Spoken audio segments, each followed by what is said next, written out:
kung hindi po tayo sinubok ng isang trahedya, napakalaki hong trahedya.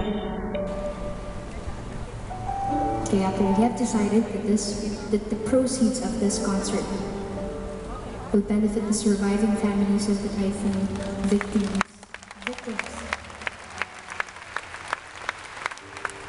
Ako po,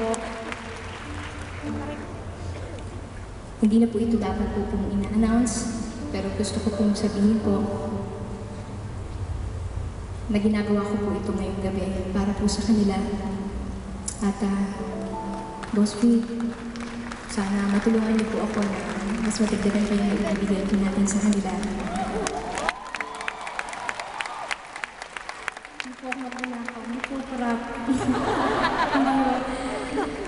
Talaga hong sila hong pag-aalaya natin ng concert na ito ngayong gabi. Meron din po tayong Philippine Red Cross donation boxes para po sa mga nais din pong mag-abot ng tulong na pinansyal. Talagang hindi talaga sapat ang salita para i-describe kung gaano kasakit ang nangyayari po sa bansa natin sa lahat ng mga naging biktima ng typhoon na Yolanda.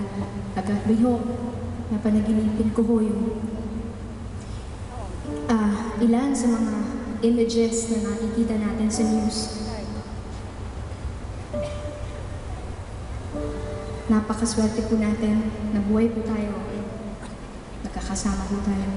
Kaya ko ho ito nasabi, sana po magsilbi ho itong inspirasyon para magbigay po tayo ng tulong in any way that we can. Malalagpasan mo natin ito.